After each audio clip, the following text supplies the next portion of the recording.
আসসালামু আলাইকুম। আজকের ক্লাসে সবাইকে স্বাগতম জানাচ্ছি। ঠিক আছে, স্ট্রোক নিয়ে আমরা একটু আলোচনা করি। আমরা স্ট্রোকে চলে যাচ্ছি। সেটা হচ্ছে আমরা এখানে লাইন সেগমেন্ট টুল দিয়ে লাইন ড্র করলাম। ওকে, তো লাইনে হচ্ছে আমি স্ট্রোক অ্যাপ্লাই করি। এখানে আমরা লাইনের স্ট্রোকের সাইজ বাড়াতে কমাতে পারবো এবং আমরা স্ট্রোকের কালারও চাইলে চেঞ্জ করতে পারবো। তো আমাদের এখানে কিন্তু স্ট্রোক প্যানেলও রয়েছে। তো উইন্ডো থেকে আমরা হচ্ছে স্ট্রোক প্যানেলটা নিয়ে আসি। এই হচ্ছে আমাদের স্ট্রোক প্যানেল। এখানে আমরা শুধুমাত্র একটা অপশন দেখতে পাচ্ছি, সেটা হচ্ছে সাইজ বাড়ানো কমানোর।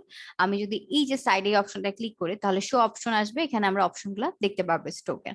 তো আমি হচ্ছে এই শেপটা না আগে আমি একটা বক্স নিই, যেটা হচ্ছে আমরা স্ট্রোকটাকে আরো ক্লিয়ারলি বুঝতে পারবো। তো এখানে আমরা এটা দিয়ে তো ফার্স্টই বললাম যে স্ট্রোকের সাইজ বাড়াতে কমাতে পারবো। এখানে ক্যাপ আছে, ক্যাপটা আপাতত এটাই হচ্ছে অ্যাপ্লাই হবে না। আমরা কর্নারটা দিয়ে, এটার কর্নারটা দেখেন রাউন্ডেড করলাম, এটার কর্নারটা এরকম ছিল।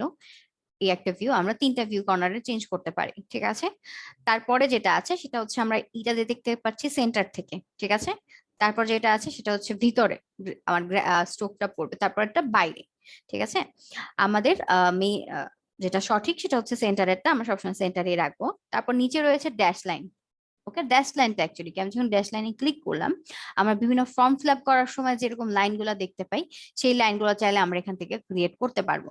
আপনি ড্যাশের যদি হচ্ছে এখানে আমার 12 পিটিআর রয়েছে, আমি যদি এটাকে কমাই তাহলে আমার ড্যাশগুলো কি ছোট হবে, আমি যদি বাড়াই তাহলে আমার ড্যাশগুলো বড় হবে। ঠিক আছে, এখন এখানে আমি হচ্ছে এগুলা যদি ক্যাপটা পরিবর্তন করি তাহলে দেখেন আমার ড্যাশটা এরকম রাউন্ডেড হয়ে আসছে। আমি যদি হচ্ছে এটা পরিবর্তন করি, এটা দরকার নাই, এটা পরিবর্তন করি তাহলে আমার ড্যাশটা এরকম দেখাবে। তো ক্যাপটা দিয়ে হচ্ছে আমরা ড্যাশের লুকটাকে চেঞ্জ করতে পারবো। তো এখানে আমাদের আরো কিছু অপশন রয়েছে। আমি যদি এটা ক্লিক করি, এটার ভিউটা এরকম, এটার ভিউটা এরকম। তারপর এখানে আমাদের গ্যাপ, আমরা একটা ড্যাশ থেকে একটা ড্যাশের গ্যাপ কত চাচ্ছি, ধর আমি 2 দিলাম। এখন যদি হচ্ছে আমি এখানে বাড়াই, তো দেখেন এই যে বাড়ালে আমাদের গ্যাপটা আস্তে আস্তে বাড়তেছে। ঠিক আছে, তারপরে আরেকটা যদি আমি এখানে ধরেন একটা দিই তাহলে কি হবে, আমাদের হচ্ছে ড্যাশের স্টাইলটা চেঞ্জ হচ্ছে। ঠিক আছে, দেন হচ্ছে আমি এখানে যাই, এখানেও যদি গ্যাপ দিই, ধরেন 31ই দিলাম। ঠিক আছে, তো এগুলো দিয়ে আপনারা হচ্ছে কি করতে পারবেন, আপনার যে ড্যাশটা বানালেন সেটার স্টাইলটাকে আপনি পরিবর্তন করতে পারবেন। ওকে, তো এখন এই যে ড্যাশ মডিফাই করার পর আপনি যদি ড্যাশের এই যে সাইনটা না তুলেন তাহলে যখন আপনি গ্রেডিয়েন্ট ইউজ করবেন তখন কিন্তু এরকমই শো করবে। তো আমার সবসময় কিন্তু এটা দরকার নাই। তো আমি ড্যাশটাকে তুলে দিলাম, আমার নর্মাল একটা গ্রেডিয়েন্ট আমি দেখতে পাচ্ছি। তো এখানে আমাদের গ্রেডিয়েন্টেরও বিভিন্ন স্টাইল আছে। নিচে যদি যাই, এখানে আমরা চাইলে গ্রেডিয়েন্ট দিয়ে অ্যারো বানাতে পারবো। তো এখানে আমার অ্যারোটা কিন্তু হয়েছে এই যে নিচে। ঠিক আছে, তো অ্যারোর জন্য আমরা এখান থেকে লাইন সেগমেন্ট টুল দিয়ে একটা লাইন ড্র করি। এখন যদি আমি এটা অ্যাপ্লাই করি তাহলে বুঝতে পারবো। ঠিক আছে, এখানে দেখবেন যে বিভিন্ন টাইপের অ্যারো রয়েছে। এই যে মাথার স্টাইলটা একটু পরিবর্তন, এগুলো আমাদের অনেক সময় ডিজাইনের দরকার হবে, আমরা চাইলে এখান থেকে সেগুলোকে অ্যাড করতে পারবো। ঠিক আছে, আমরা যদি একটু নিচে যাই, এখানে দেখেন বিভিন্ন টাইপের কিন্তু রয়েছে। আমরা এটাই যদি হচ্ছে ড্যাশ অ্যাড করি, তো এই হচ্ছে আমাদের ড্যাশের স্টাইল। তো আমি যদি পরবর্তীটা যাই, এখানে কিন্তু জাস্ট লাইনটা চেঞ্জ হবে, আর কোনো কিছু কিন্তু চেঞ্জ হবে না। ঠিক আছে, তো এখানে বিভিন্ন স্টাইলের ড্যাশ রয়েছে।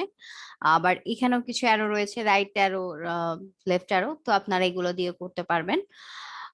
তারপর এখানে স্কেলিং এর অপশন আছে, 100% দেওয়া আছে। আমরা যদি এটাকে বাড়াই, সেটা হচ্ছে এই যেগুলো ইউজ করেছে এগুলো বড় ছোট হবে। আর এটা দিয়ে হচ্ছে এই সাইডেরটা, আপনার রাইট সাইডে যেটা আছে সেটা বড় ছোট হবে। তো এগুলো গেল। এখানে আমাদের আরো কিছু অপশন আছে, সেটা দিয়ে হচ্ছে আমরা, এটা হবে না, এটা যেহেতু আমরা অনেকগুলো স্টাইল দিয়েছি আমি এটাকে ডিলিট করে দিচ্ছি। আমি একটা লাইন ড্র করি এবং ড্যাশটাকে আমি তুলে দিই। এখানে আমরা ইউনিফর্ম নামে একটা অপশন দেখতে পাচ্ছি।